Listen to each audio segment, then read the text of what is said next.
What is up, Budget Builders? My name is Trail, and today we have more news on when we can expect the second part of the infrastructure bill to be voted on in Congress, let alone for the negotiators to actually be completed with the bill. Now, Congress is still working hard trying to pack as many social provisions into this bill as possible, especially our man Bernie Sanders, that will still have a high probability to pass Senator Joe Manchin's approval. And we have a projected timeline of when that might actually happen. Also, guys, the House Democrats are facing more hurdles when it comes to finalizing this bill, as they are now receiving threats from Senate Democrats that once the bill reaches them, it may face even more changes. Now, it gets even challenging as the Democrats have a slim majority in the Senate, and they have to make sure that their provisions are able to meet the guidelines of the budget rules, which will soon have to be approved from the parliamentarian. Now, guys, before we get started, you already know what to do, but if you are interested in these topics today, be so kind and hit that like button for us. It really helps out this channel. And if you haven't already, go ahead and subscribe to the channel. It's totally free. Now, let's go ahead and get right back into this video. The stock market has just hit new all-time highs as of yesterday. The S&P logs the longest series on record since 1997 of actually rallying, or in other terms, going straight up. The S&P 500 index, which is the SPX ticker symbol, ended up less than 0.1% at 4,700 points as of yesterday, but enough to have 8 straight days of record highs. But guys, the stock market is not the only one hitting record highs right now.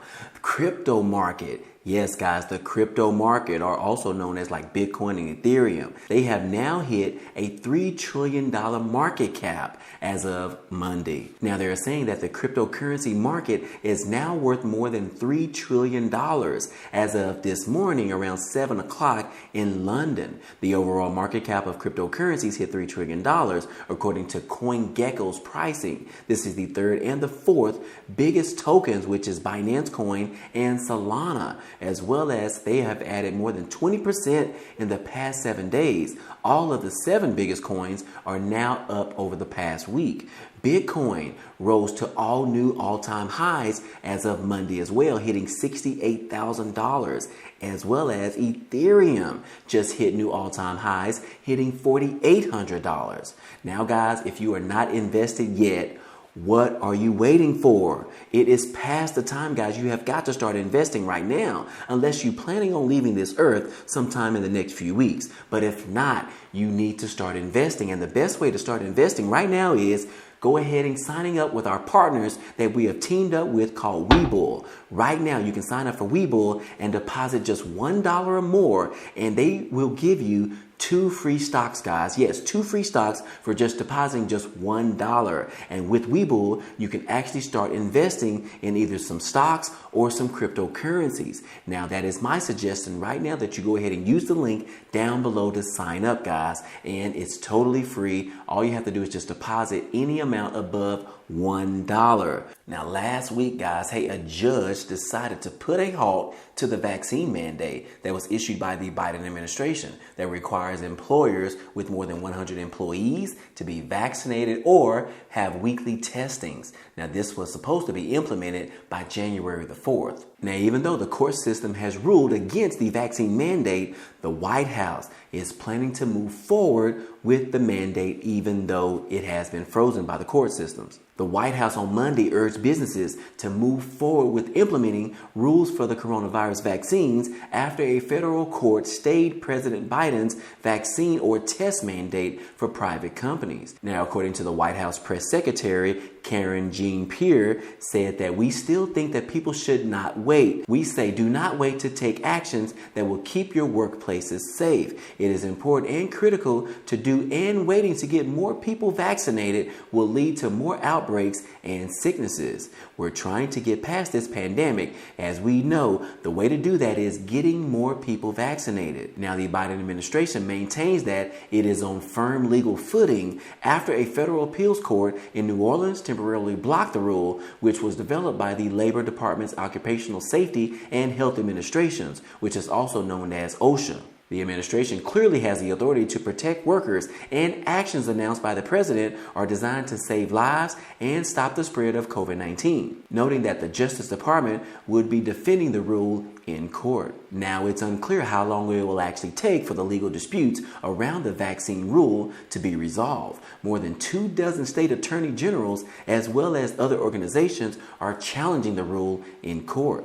Now, the Biden administration unveiled the rule, formerly known as the Emergency Temporary Standard, last week. The rule requires businesses with 100 or more employees to ensure that their employees get vaccinated against COVID-19 or otherwise submit to weekly testing. So yeah, guys, the White House is moving along with their vaccine mandate, regardless that the court systems have ruled this to be unconstitutional. The Biden administration believes that they are standing on strong grounds as they push this vaccine mandate with employers that have more than 100 employees. Now, guys, hey, let's go ahead and jump right into some stimulus update news. The Democrats are patiently waiting for the CBO score, which is like a cost analysis of the social spending package, to actually be released. The moderate Democrats expect the CBO score to be in line with the social spending package of the cost analysis that the White House put out a couple of weeks ago. Representative Josh Gauthier said on Sunday that he expects the Congressional Budget Office, or the CBO, score on the Democrats' $1.75 trillion social spending package and the White House's cost analysis of the legislation to actually match up. We received a slew of data this past week from the Treasury Department and from the White House and some early Congressional Budget Office analysis. Now, we're expecting to receive more in the next 7 to 10 days, the moderate Democrats told the State of the Union on Sunday morning. Now, the CBO also stated that we expect it all to match up with what we have received from the White House. That is what I believe will actually happen. Now, do you believe the Congressional Budget Office to say that the bill is paid for in order to vote yes? Now, what they said is that what we're actually looking for are the CBO tables, which score sections of the stimulus bill, which we will be receiving here shortly. And we've already have some data already. We expect the information that we receive to be in line with what we have received from the Treasury Department. And we'll get to that point very soon. I'm sure we'll be ready to move forward once we receive that and it actually matches up with each other. But we just want to make sure that we get the data and that we're able to align it with what we have already on file. Now, the moderate Democrats have already scored a win on Friday, passing that bill in the House with 228 to 206 to advance the $1.2 trillion bipartisan infrastructure bill to actually send over to President Biden's desk actually sometime this coming week. An agreement between the three Democratic caucuses, moderates said that they would vote for the social spending bill if its CBO score matches the White House's estimates. So yeah, guys, within the next 7 to 10 days, they will have these CBO scores. And from what it looks like, the data that they have already received from the Treasury Department, as well as the White House, it appears that that data is actually going to line up. And that is some good news, because once they verify that the data actually lines up, then they can move towards actually moving this stimulus bill to actually to get a procedural vote to actually get started on passing this bill. So yeah, guys, it looks like we might have a procedural vote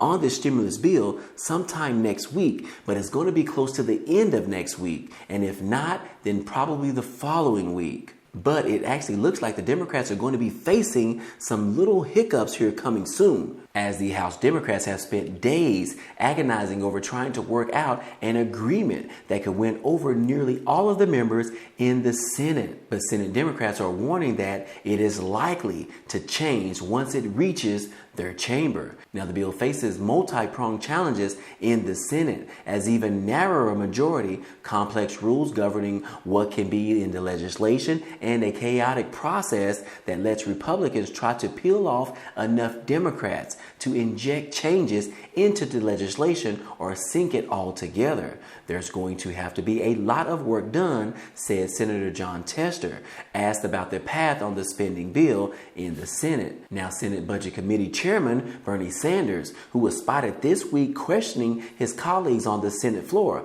about dropping popular provisions in this bill, vowed to go down to the wire fire fighting for Medicare expansion and the tax policies. Bernie Sanders said, "I'm going to fight to the last moment here to make sure that those elements are included in this bill," while acknowledging that the spending negotiations were a difficult process. House and Democratic leadership have been trying to iron out the details of this bill before it passes the House and gets sent across the Capitol to Biden's desk. Now, any changes made by the Senate will force the bill to be passed again by the House, even as Congress faces a December legislative pileup.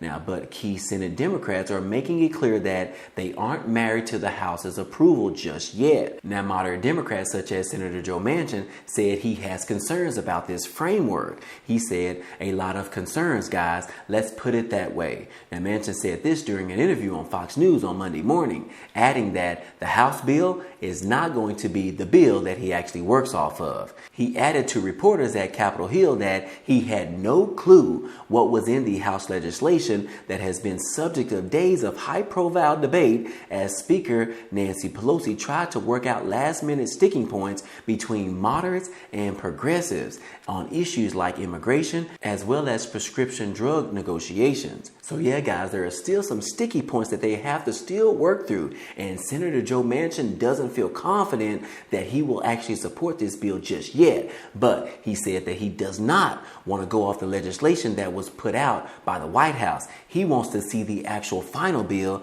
that the parliamentarian is going to approve of before he actually commits to actually supporting this bill. But we'll just have to see, guys. Now, when can we actually expect this bill to actually happen?